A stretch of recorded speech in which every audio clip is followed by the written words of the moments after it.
du Nord, 1941. Le chaos, au milieu d'un paysage, a coupé le souffle. Dans ce décor de cinéma, aux confins des déserts de Libye et d'Égypte, se déroule un affrontement majeur et méconnu de la Seconde Guerre mondiale. La guerre du désert. Ivre de gloire, Mussolini se lance imprudemment à la conquête de l'Égypte. Pour lui éviter une humiliation, Hitler envoie à son secours l'Afrika Korps. À sa tête, Erwin Rommel, un général de légende, dévoré par l'ambition. Au mépris des ordres du Führer qui se concentrent sur le front russe, il défie l'Empire britannique en Égypte. Un affront intolérable pour Churchill. Depuis 1940, la Grande-Bretagne a subi défaite sur défaite. En Afrique du Nord, l'heure de la victoire doit enfin sonner, quoi qu'il en coûte. Le Bulldog y projette des forces considérables et un général inconnu, Montgomery. Il rêve qu'ici, dans les sables, le Reich morde enfin la poussière. Un défi titanesque, car le désert est un enfer pour les hommes. Il consume les corps, brûle les âmes et détruit impitoyablement les machines.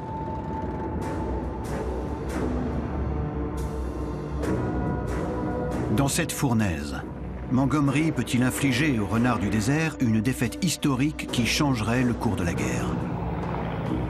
Dans les sables, la victoire va-t-elle enfin changer de camp?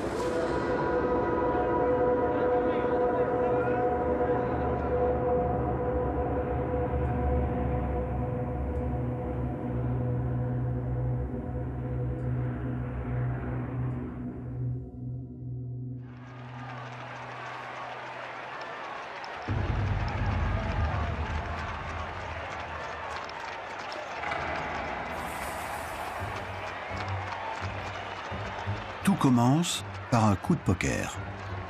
Celui d'un petit dictateur qui rêve de grandeur. Benito Mussolini. Il proclame « L'Italie doit briser les barreaux de sa prison méditerranéenne ». Le Duce veut restaurer les fastes de l'Empire romain. Il rêve de contrôler la mer Méditerranée et d'étendre ses possessions en Afrique. Mussolini a hérité d'un empire dont la modestie l'ulcère. À l'est, il ne contrôle que la Somalie, l'Érythrée et l'Éthiopie. Au nord, la Libye a été conquise au début du siècle par le fer et par le sang. Pour l'emporter, les troupes italiennes ont multiplié massacres et exactions. À l'été 1940, la défaite surprise de la France rebat les cartes de la guerre. Une chance que le Duce ne compte pas laisser passer. Il veut que les vieilles puissances coloniales qui dominent l'Afrique s'effacent. L'heure de l'Italie a sonné.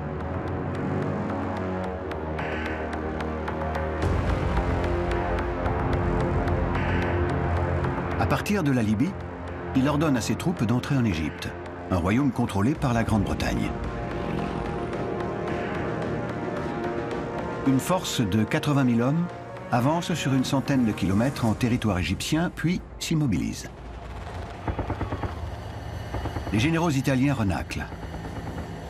À leurs yeux, leur armée n'est pas prête pour une telle aventure. Mon impression est que la préparation à la guerre est complètement loupée, confie un capitaine. L'instruction des soldats a été bâclée. Certains ne sont même pas entraînés au tir.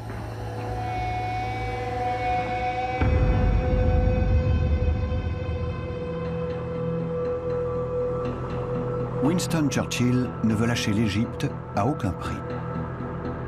Depuis la capitulation française, le Reich a étendu son emprise sur l'Europe. Pour le Premier ministre britannique, une nouvelle défaite serait inacceptable. D'autant que la Luftwaffe pilonne sans relâche l'Angleterre. Churchill le sait. le salut de la Grande-Bretagne dépend plus que jamais des ressources de son empire et du précieux canal de Suez. Cette artère vitale permet d'acheminer via l'Égypte les matières premières en provenance d'Asie et d'Australie. Pour le Bulldog, l'heure est grave. Mais l'attaque italienne ne serait-elle pas l'occasion de jouer un mauvais tour à Hitler? Une défaite cuisante de l'Italie en Afrique du Nord priverait le Führer de son fidèle allié. Un triomphe qui offrirait peut-être une solution miracle pour défaire le Reich.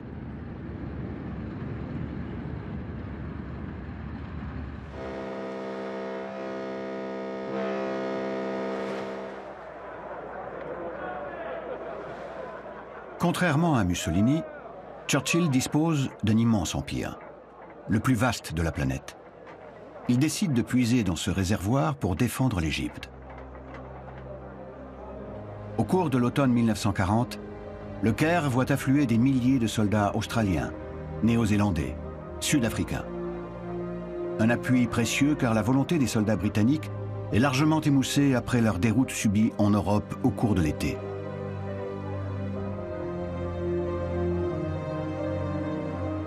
L'Anglais Reginald Crimp a 27 ans. À l'image de ses camarades, ce père de famille, employé de banque à Londres, n'a aucune envie de se battre dans les sables du désert. Jamais mon foyer n'a semblé aussi lointain. Le Caire, en dehors du quartier central et cosmopolite, est sale et délabré. Le front est encore loin, mais la plupart d'entre nous imaginent avec anxiété le voyage qui nous y conduira.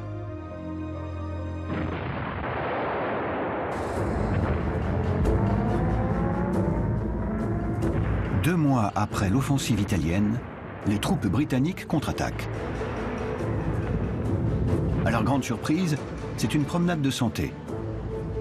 Car les Italiens, désorganisés, battent en retraite en Libye. Les Britanniques s'emparent même de Tobrouk, une prise hautement stratégique dans cette région désertique. C'est le seul port du littoral entre l'Égypte et Tripoli capable d'accueillir les gros navires pouvant acheminer renforts et ravitaillements pour poursuivre la guerre. En quelques semaines seulement, les troupes du Commonwealth obtiennent une victoire sans appel. Elles prennent à Mussolini l'est de la Libye. Pire, les Libyens lui tournent le dos. Le Duce pensait pourtant apporter la civilisation à ces barbares. Mais les populations musulmanes fêtent leur libérateur. Elles n'ont pas oublié les 100 000 morts provoqués par la conquête italienne, ni les lois raciales, inspirées de l'apartheid que le leader fasciste leur a imposé quelques années plus tôt.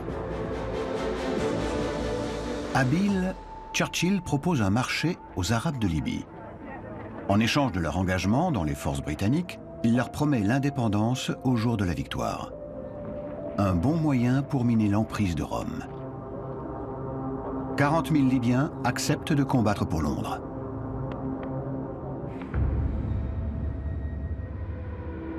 Le Duce aspirait à la gloire, il ne récolte qu'une honteuse défaite. 130 000 prisonniers sont restés sur le champ de bataille.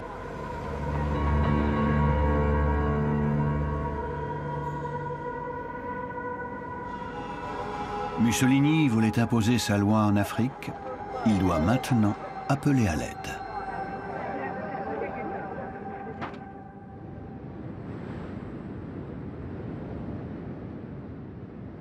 Au début de l'année 1941, Hitler a les yeux braqués vers l'Est. Avec ses généraux, le maître de l'Europe se consacre à son grand projet. L'opération Barbarossa, la conquête de l'Union soviétique. À ses yeux, la victoire se jouera dans la steppe russe.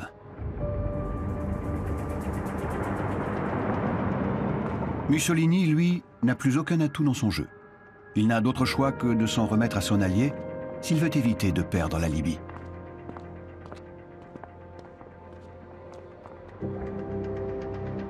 Pendant 2 jours, le Duce écoute, mortifié, la leçon de stratégie d'Hitler et de ses généraux. Ils pointent tous du doigt l'impréparation des opérations italiennes. Hitler se désintéresse de l'Afrique du Nord, mais il décide d'aider son allié. Les motifs de son aide sont purement politiques, témoigne un général. Il craint de voir Mussolini changer de camp s'il n'était pas soutenu par l'Allemagne. Mais l'intervention allemande se fera aux conditions du Führer. Elle ne devra en aucun cas perturber Barbarossa, dont le déclenchement est prévu quelques mois plus tard.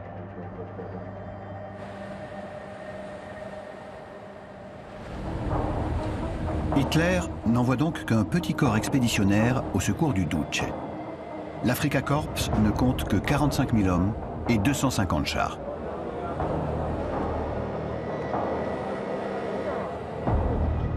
Il débarque à Tripoli, la capitale de la colonie italienne. La mission qui lui a été confiée est limitée. Aider les Italiens à reconquérir l'est de la Libye et la protéger des assauts britanniques. Le Führer a confié le commandement de l'opération à son général préféré, Erwin Rommel.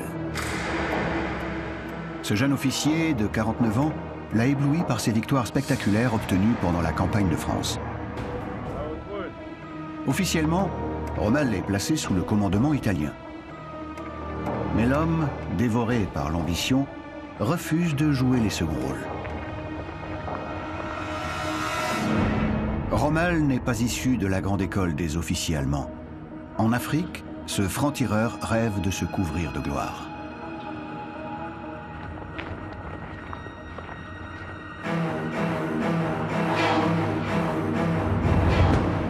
Quelques semaines après son arrivée, sans attendre les Italiens, il part à l'attaque. Rommel précise ses intentions. Mon premier objectif est la reconquête de l'Est de la Libye. Mon second, l'Égypte et le canal de Suez. Un plan grandiose. Car du pays des pharaons, il pourrait se diriger vers Bakou, dans le Caucase. Ainsi, il mettrait la main sur le pétrole dont le Reich manque si cruellement. Puis, il opérerait une jonction avec les troupes de la Wehrmacht, qui frapperont en Russie. Un projet mégalomane, qui ne correspond en rien aux intentions de ses chefs. Mais qui enivre ses troupes. Car l'Afrika Korps est constitué de soldats d'élite, tous volontaires et acquis à la cause du Reich. Pour nous, l'Afrique, c'est la grande aventure. Les oasis, les chameaux et les beautés voilées, c'est une expérience qui nous fascine. On est là pour servir la patrie sous les ordres du général Rommel.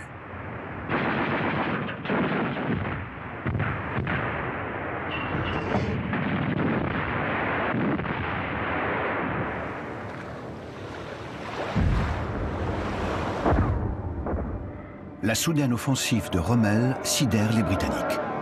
Car les Allemands sont autrement coriaces que les Italiens. Face à ce redoutable adversaire, l'armée britannique révèle des faiblesses inquiétantes.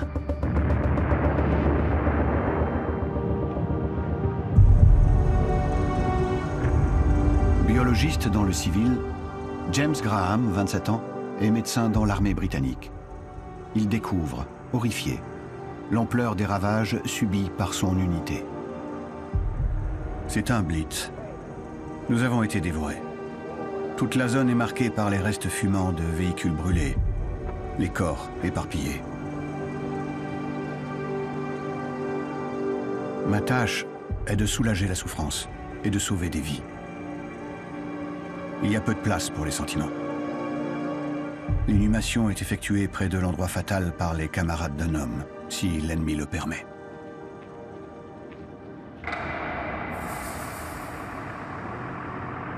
Constatant que les Anglais reculent, Rommel décide d'avancer en direction de l'Égypte, en s'enfonçant dans le désert.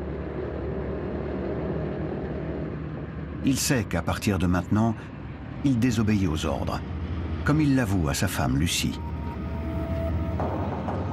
Ma très chère Lucie, nous attaquons avec des succès remarquables. J'ai pris le risque d'avancer en dépit des instructions qui m'ont été préalablement données parce qu'il y avait une belle occasion à saisir. Rommel n'a plus qu'une idée en tête, s'emparer de Tobrouk. La gloire est à ce prix.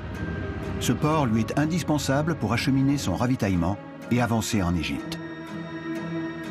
Les Britanniques flairent le danger. Ils choisissent prudemment d'abandonner tous les territoires conquis en Libye. Mais ils se barricadent dans Tobrouk.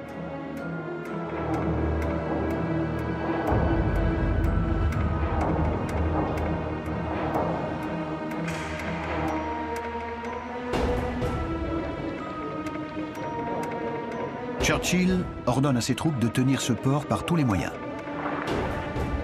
25 000 hommes sont ravitaillés par la mer.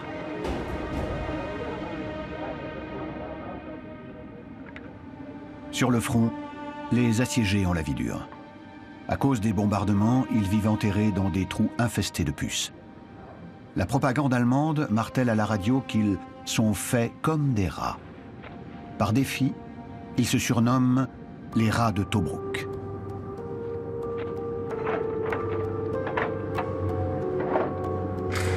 Harry Sutherland et ses camarades de la brigade australienne subissent des raids quotidiens. Dès que les avions arrivent, on est averti par les sirènes.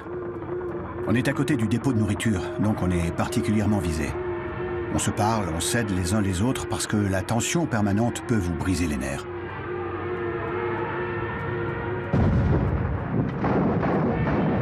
Les pilotes ont l'habitude de monter très haut au-dessus de nous et de descendre en piqué très près du sol.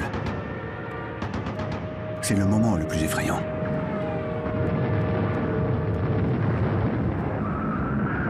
Pour le moment, Tobrouk tient bon.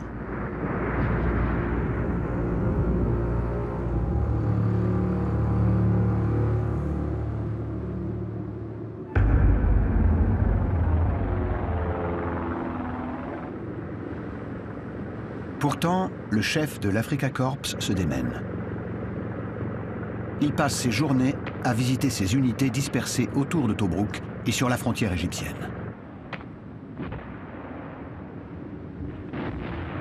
Rommel tient à suivre les combats aux premières loges et ordonne inlassablement à ses hommes de percer, quel qu'en soit le prix.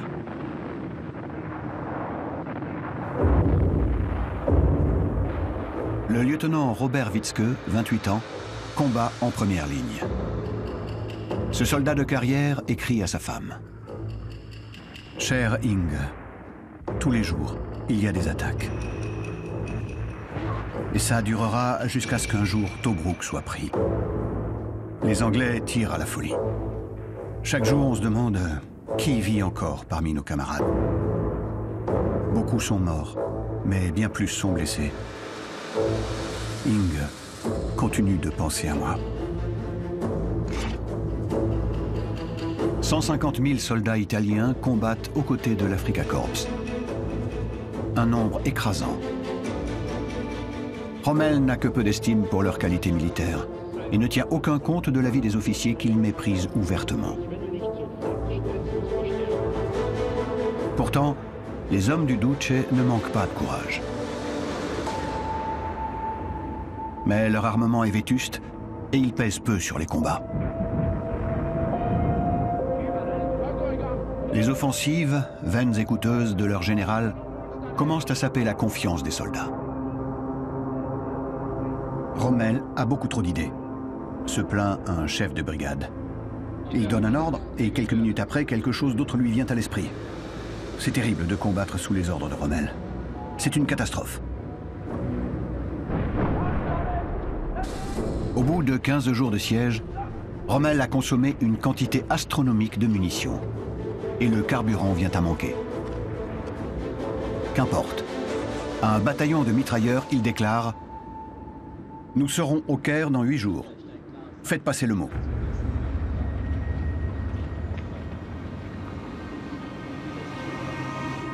Obsédé à l'idée d'entrer dans la légende, Rommel néglige un élément capital dans sa guerre, le ravitaillement.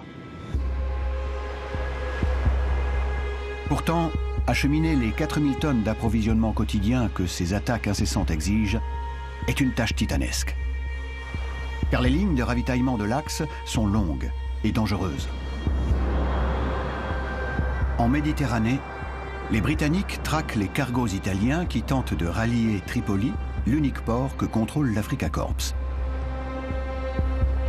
Malgré les attaques, 80% des denrées arrivent toutefois à leur destination. Essence, eau, nourriture, munitions. Une fois déchargé, le ravitaillement doit gagner le front, ce qui représente un tour de force quotidien. Il faut 14 jours pour parcourir les 1200 km qui séparent Tripoli du front. Une épreuve pour les hommes. Ironie du sort, les camions consomment à eux seuls la moitié de l'essence qu'ils transportent.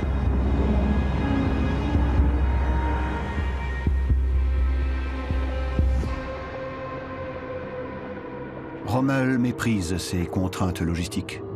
Il épuise ses forces et échoue à prendre Tobrouk. Son aveuglement a coûté 53 officiers et 1200 hommes. Le chef de l'Africa Corps est sévèrement condamné dans un rapport de l'état-major. La situation en Afrique du Nord est très peu satisfaisante. Rommel n'est pas à la hauteur de sa tâche.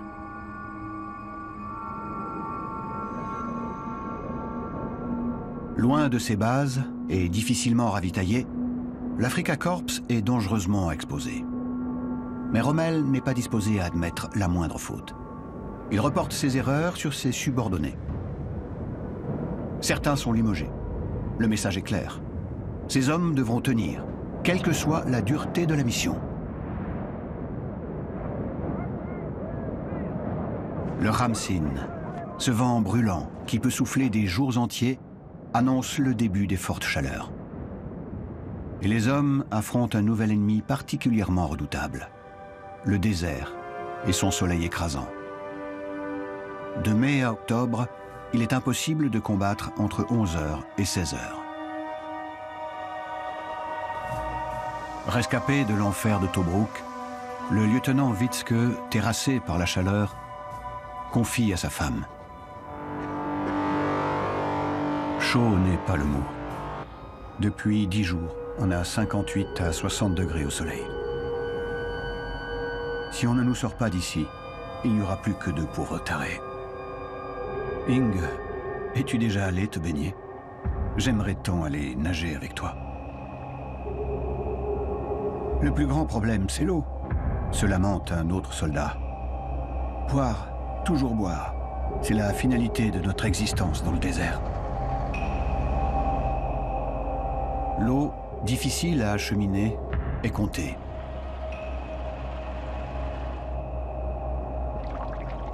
Ing, on est des porcs. Peux-tu imaginer qu'un homme se soit lavé seulement 2 fois en 6 semaines? Les soldats sont aussi confrontés au fléau du désert, les mouches.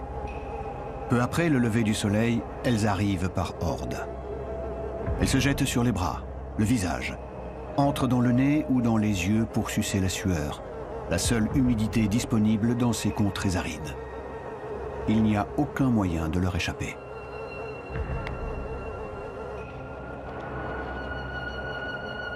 Les hommes de Rommel ne trouvent pas de réconfort dans la nourriture. Elle est insuffisante en quantité et en qualité. Tous tentent de survivre en achetant aux Bédouins. Ce commerce améliore l'ordinaire de Robert Witzke, mais nourrit surtout ses stéréotypes racistes. Les œufs, on les trouve chez les Arabes. Ces chiens sont si coquins qu'ils demandent une fortune pour un œuf. On pense tous qu'ils sont des espions. Si vous regardez ces sales bêtes, il n'y a qu'une seule chose à dire. Il faut se débarrasser de la racaille.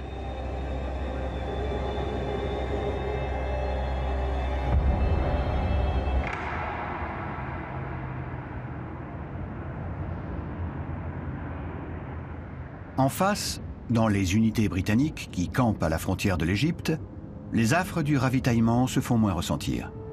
Mais la déprime tourmente les hommes.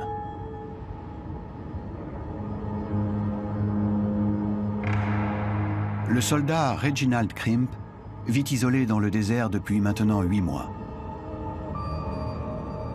Il n'a aucune occasion de se distraire. Rongé par l'ennui, il note dans son journal « Le désert omniprésent rend l'esprit stérile. Ici, il n'y a rien pour distraire l'œil, rien à entendre. Chaque jour se déroule dans la même monotonie. La seule chose qui fait tenir les gars, c'est la pensée de la maison. »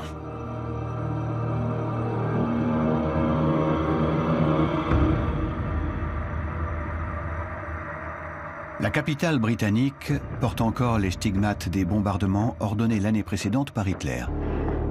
Mais grâce à la résistance obstinée de tout un peuple, le Führer a échoué à briser l'Angleterre. Pourtant, aujourd'hui, Churchill s'exaspère. Car en Afrique, tout suggère que ses troupes, usées, sont incapables de battre Rommel. Critiqué sur sa conduite de la guerre, le Premier ministre tente de se justifier devant les parlementaires britanniques. Nous avons contre nous un adversaire très audacieux et habile. Et puis-je ajouter, un grand général. Encenser Rommel est une bien pauvre diversion pour expliquer les graves revers de l'armée britannique. Pour convaincre, Churchill doit vaincre.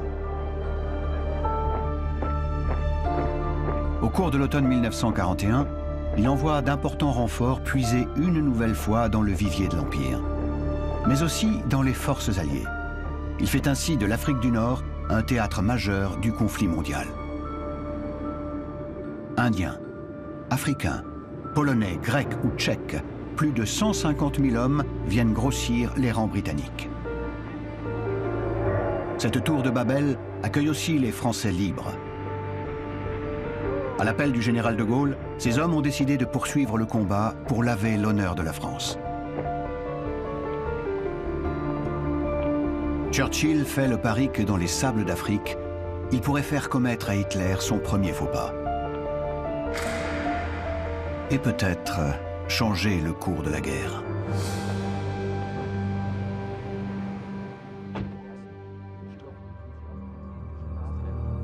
Le Führer est inquiet. À la fin de l'année 1941, les nouvelles en provenance d'Afrique ne sont pas bonnes. En infériorité numérique, Rommel recule. Hitler se sent pris au piège par le Bulldog au moment où il doit avoir les mains libres. À 3000 km des terres brûlantes d'Afrique, l'opération Barbarossa entre dans une phase décisive. Par moins 30 degrés, les soldats de la Wehrmacht tentent de s'emparer de la capitale de l'URSS, Moscou.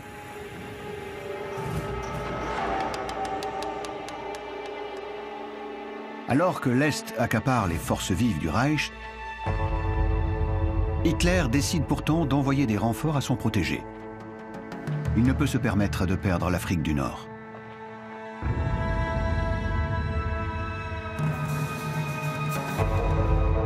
Rommel n'a pas renoncé à ses chimères, bien au contraire. Les renforts qu'Hitler lui envoie au début de l'année 1942 sont maigres. C'est à peine assez pour résoudre ses problèmes logistiques, mais suffisant pour rêver à un nouveau raid sur le Caire. Une fois de plus, sans même en avertir ni Rome ni Berlin, Rommel reprend sa course folle. Survolté, il écrit à sa femme. « Ma chère Lucie, j'ai plusieurs plans en tête dont je n'oserais jamais parler pour le moment à mes officiers. Car autrement, ils pourraient penser que je deviens fou. Tu me connais. C'est dans les petites heures que mes meilleurs plans surgissent dans mon esprit. »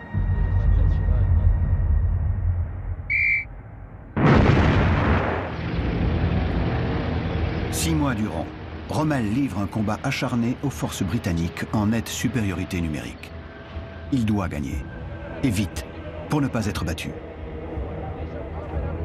Il imagine alors une manœuvre risquée pour à la fois s'emparer de Tobrouk et anéantir son ennemi. S'il échoue, c'est toute l'Afrique qu'il risque alors de perdre. note l'un de ses lieutenants. Au mois de mai 1942, il donne l'ordre à ses meilleures unités de contourner la ligne de défense des Britanniques. Son objectif? Les encercler, les détruire et foncer sur Tobrouk. Mais dans un endroit perdu, il tombe sur un obstacle inattendu, Bir Hakeim.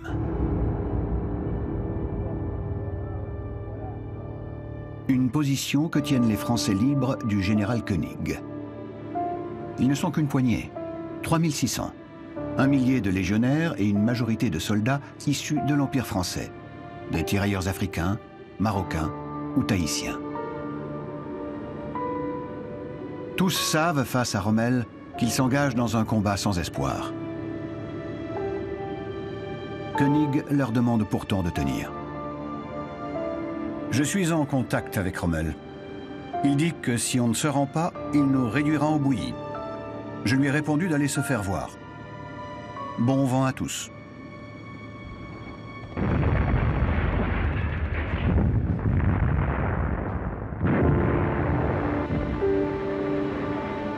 Panzer et Stuka déclenchent alors un déluge de feu sur la position française. Suzanne Travers est la seule femme présente à Bir Hakeim. Chauffeur du général Koenig, cette Britannique a tenu à rester auprès de ses camarades jusqu'au bout. Dans cet endroit oublié de Dieu, c'est le hurlement des sirènes qui me terrifie le plus.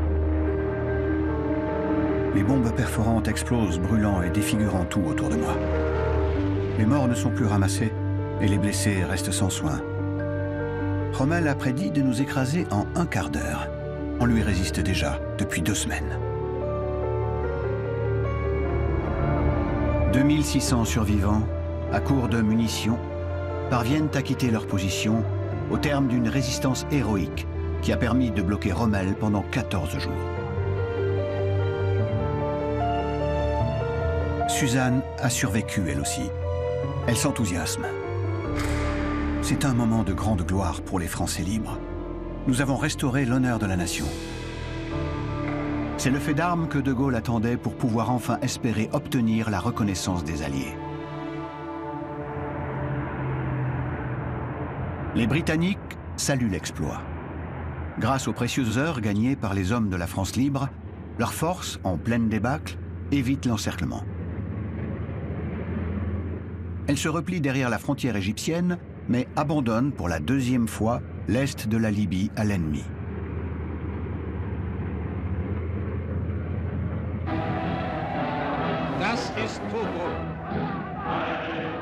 Après avoir pris tous les risques, Rommel triomphe. Il s'empare du port de Tobrouk.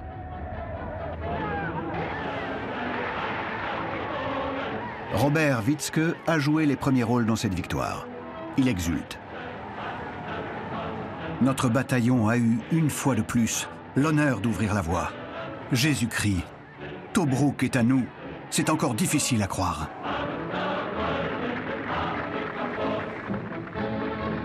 Deux jours après son exploit, Robert Witzke sera sévèrement blessé. Il sera évacué vers l'Allemagne. Marschall Rommel besichtigt Stellungen im Hafen der Stadt.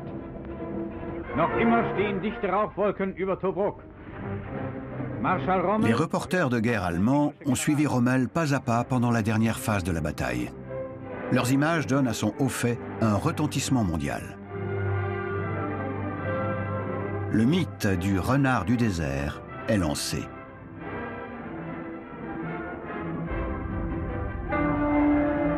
Mais si les caméras restent braquées sur Rommel, elles se gardent bien de filmer la vendetta des colons italiens.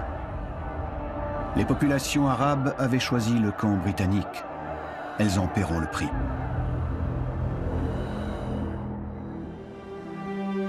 Pillages et assassinats se multiplient. Un colon italien se réjouit. À peine les Anglais ont-ils fui que les Arabes que nous rencontrons reçoivent en cadeau une balle dans la tête ou une grenade dans l'estomac. À présent, nos soldats sont là et sont en train de finir le travail.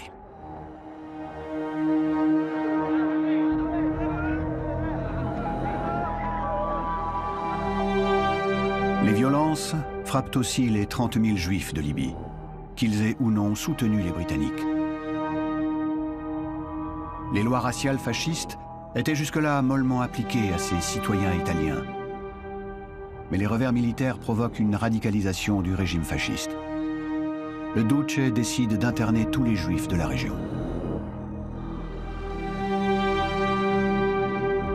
Des familles entières sont arrêtées, chargées dans des camions puis parquées dans des camps de concentration installés aux portes du désert.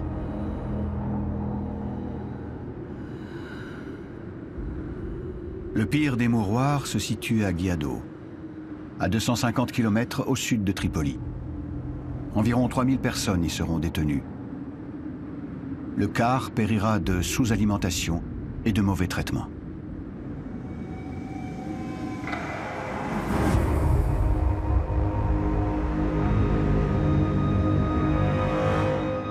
Le désastre de Tobrouk frappe Churchill alors qu'il rencontre Franklin Roosevelt à la Maison-Blanche.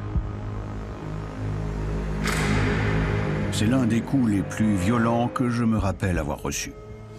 Apprendre la nouvelle en présence de son grand allié ajoute l'insulte à l'injure. La défaite est une chose, le déshonneur en est une autre. Les derniers sondages sont accablants. La moitié des Britanniques ne lui font plus confiance. Comme Mussolini l'a fait avec Hitler, Churchill doit obtenir le soutien de son allié. Sa survie politique en dépend. 6 mois plus tôt, le président américain a précipité l'Amérique dans le conflit mondial. Toute son attention est aujourd'hui dirigée vers la zone Pacifique où ses troupes affrontent le Japon.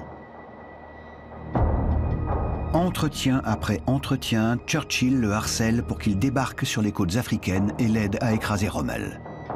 Il affirme que l'Afrique du Nord offrirait un formidable tremplin pour ensuite attaquer Hitler en Europe. Le projet ulcère les généraux américains. Ils estiment que pour vaincre l'Allemagne, il faut toucher son cœur et frapper directement en Europe. Ils planchent donc à un projet de débarquement sur les côtes françaises, qui pourrait se réaliser dans à peine 1 an. Mais le bulldog est un fin politique. Pour convaincre son hôte, il martèle qu'il serait néfaste de rester inactif 1 année entière alors que l'opinion américaine impatiente rêve de victoire. Cet argument ne laisse pas le président américain indifférent. Il est vrai qu'il doit bientôt affronter des élections législatives.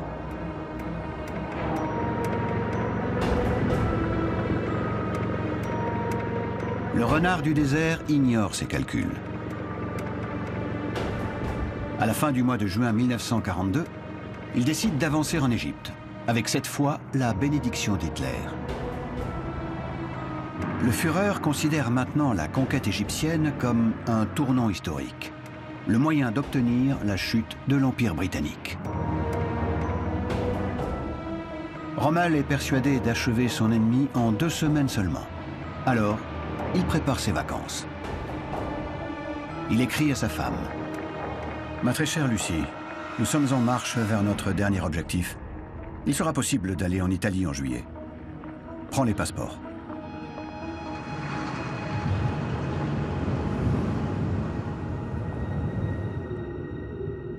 El Alamein est une petite station de chemin de fer sur la côte égyptienne.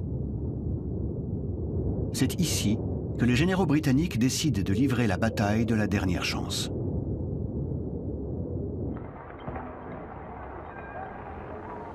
Ils ont choisi cette position pour ne pas subir un nouvel encerclement du renard du désert.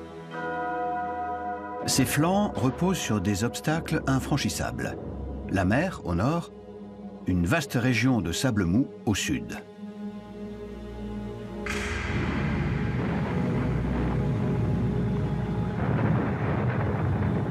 Mais dès les premiers coups de feu, les choses s'engagent mal pour les soldats de Sa Majesté.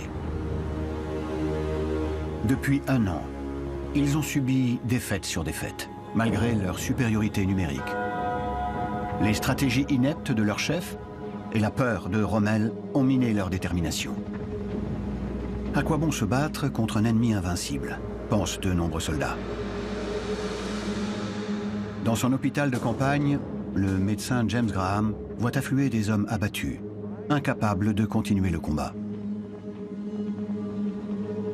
Il découvre que certains préfèrent se mutiler plutôt que de retourner sur le front. L'une des méthodes les plus radicales consiste à briser une cartouche de fusil et d'avaler l'explosif, un poison pour le foie. Après quelques semaines à l'hôpital, il y a une chance d'obtenir un emploi à l'arrière.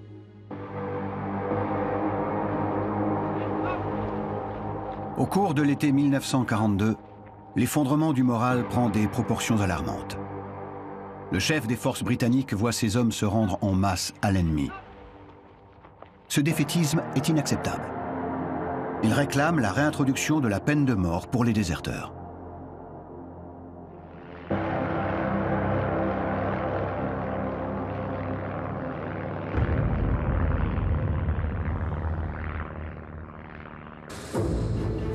Depuis un mois, Winston Churchill assiste à l'agonie de ses troupes à El Alamein. Dévoré par l'inquiétude, il se rue au Caire. L'offensive allemande est pour le moment contenue, mais il limoge brutalement son général, qu'il juge responsable de la déroute. Churchill admire le sens tactique de Rommel. Il a donc fini par se persuader que la clé du succès consiste à trouver le bon chef. Après beaucoup d'hésitations, il opte pour le général Bernard Montgomery. L'homme, un fils de pasteur élevé à la baguette, est aussi sec d'apparence que de cœur. Churchill le trouve orgueilleux. Mais il a choisi Montgomery parce qu'il dispose à ses yeux d'une qualité précieuse. Une immense confiance en lui qu'il est capable de communiquer à son entourage.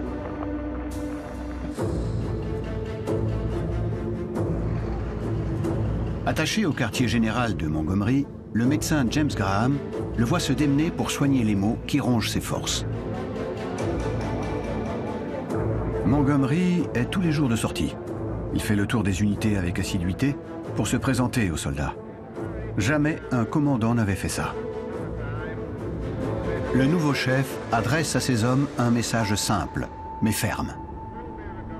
La défense de l'Égypte réside ici, à El Alamein. Nous tiendrons et nous combattrons ici. Il n'y aura pas de nouvelle retraite. En clair, avec lui, ils ne céderont plus un pouce de terrain à Rommel. James Graham constate. Les gars ont tout de suite senti qu'il s'agissait d'un homme déterminé à réussir et qu'ils avaient donc de meilleures chances de terminer cette guerre. Cela a suffi à gagner leur loyauté. Pour se rappeler constamment le défi qu'il doit relever, Montgomery a punaisé une photo de Rommel dans sa voiture de commandement. Sur le plan stratégique, il est le contraire absolu du renard du désert.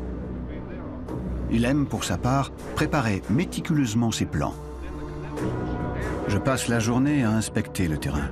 Tous les renseignements m'incitent à penser que Rommel attaquera vers la fin du mois. Il est nécessaire que je prévoie correctement comment le battre. Montgomery a vu juste. Un mois après sa prise de fonction, son adversaire repart à l'offensive. Le nouveau stratège britannique se sent prêt.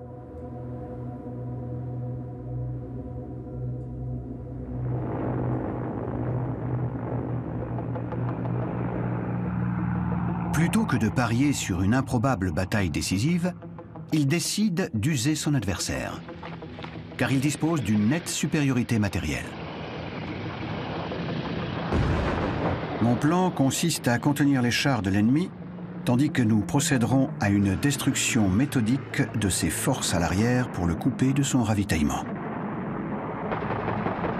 Montgomery vise le point faible de Rommel, ses convois d'approvisionnement en essence.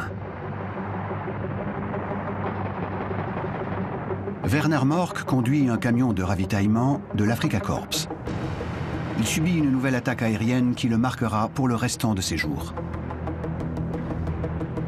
L'attaque n'a duré que quelques instants. Je suis assez amoché. Puis, je suis submergé par un sentiment de panique insensé. Maintenant, elle est là, la guerre, dans toute sa cruauté, dans toute son horreur. À El Alamein, la peur change de camp. Montgomery écrit à un ami. Ma première confrontation avec Rommel est du plus haut intérêt. J'ai le sentiment que j'ai gagné le premier set, quand c'est lui qui servait. La prochaine fois, ce sera à moi de servir. Rommel reste confiant. Il s'est même envolé pour aller soigner sa mauvaise grippe en Europe.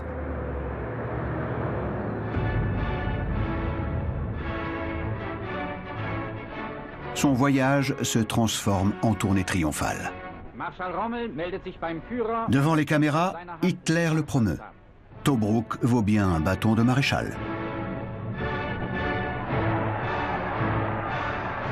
Au fait de sa gloire, le renard du désert est ensuite acclamé lors d'un rassemblement en son honneur au Palais des Sports de Berlin. À la tribune, toujours modeste, il lance à l'auditoire subjugué « Nous avons les portes de l'Égypte à portée de main ». Annonce présomptueuse, car à El Alamein, le triomphe annoncé tourne au désastre.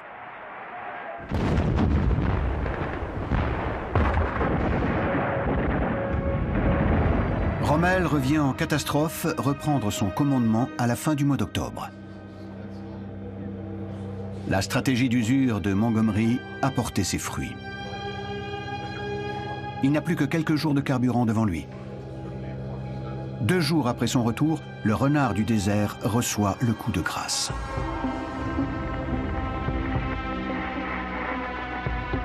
Les services de renseignement britanniques interceptent un message allemand indiquant l'arrivée prochaine de 2 pétroliers italiens dans le port de Tobruk. Alors qu'ils s'apprêtent à jeter l'ancre, les navires sont coulés par les bombardiers de la Royal Air Force.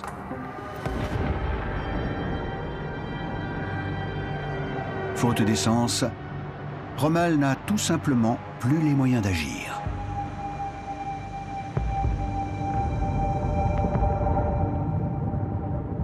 Le renard du désert subit à El Alamein une terrible défaite. Il sait que ce coup d'arrêt ruine les ambitions africaines de son Führer. C'est un homme anéanti qui écrit à son épouse. « Dieu seul sait si je survivrai ou non à la défaite. Si je ne devais pas revenir, j'aimerais du fond du cœur vous remercier, toi et notre fils, pour votre amour et le bonheur que vous m'avez porté. »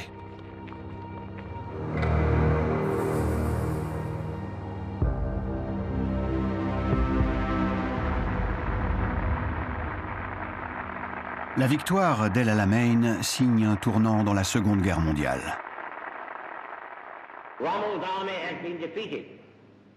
Le Premier ministre britannique ne boude pas son plaisir. This is not the end. It is not even the beginning of the end. But it is perhaps the end of the beginning.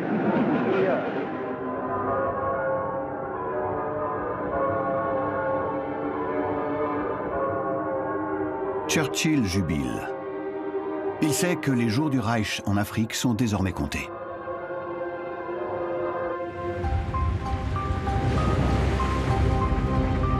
L'obstination du bulldog a payé. Malgré l'opposition de ses généraux, Roosevelt lui a cédé.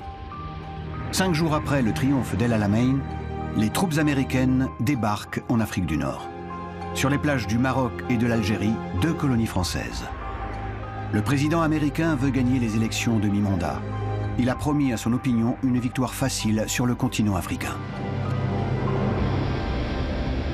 Initialement programmée pour durer 4 semaines, l'opération Torch, dernier acte de la guerre des sables, va toutefois s'éterniser durant 7 longs mois.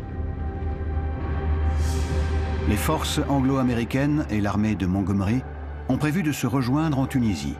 C'est le tremplin qu'ils ont choisi pour frapper l'Europe. Hitler comprend la stratégie visionnaire de Churchill. Il était temps. Maintenant, il veut barrer la route aux Alliés, quel qu'en soit le prix. Il envoie renfort sur renfort en Tunisie et transfère même du front russe une partie des bombardiers de la Luftwaffe.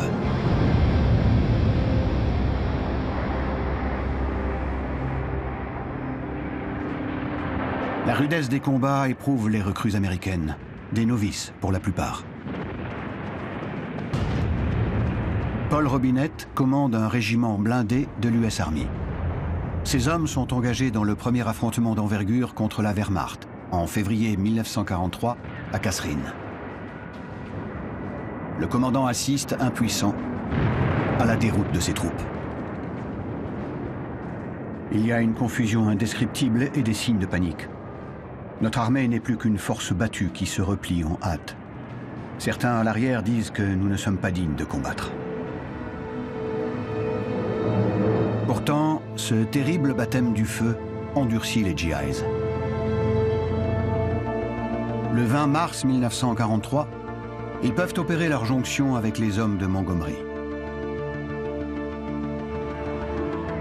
Les Anglo-Américains disposent maintenant d'une supériorité écrasante. Ils déclenchent leur ultime offensive au centre de la Tunisie.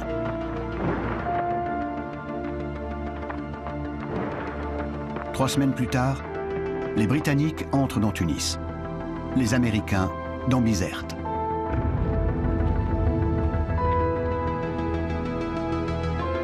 Les troupes de l'Axe, massées dans leur dernier réduit, capitulent sans condition. Les Alliés capturent 275 000 prisonniers, bien plus que les 90 000 hommes pris à la chute de Stalingrad. Ce qui vaut à cette bataille le surnom flatteur de Tunisgrad. Ces milliers de soldats feront défaut en Normandie pour repousser le débarquement allié. Ainsi s'achève la guerre du désert. Les peuples fêtent leur libérateur. La victoire alliée a débarrassé l'Afrique de la peste brune. Mais elle n'a pas brisé les chaînes coloniales. La route vers l'indépendance sera encore longue. Les Alliés sont maintenant prêts pour s'engager dans la grande confrontation en Europe de l'Ouest. Ils ont, comme Montgomery, apprivoisé la guerre moderne. Une leçon durement apprise, par les chefs comme par les hommes, au prix de terribles souffrances. La victoire a changé de camp dans les sables d'Afrique. Mais il faudra attendre encore 2 longues années pour que les drapeaux alliés flottent enfin sur Berlin.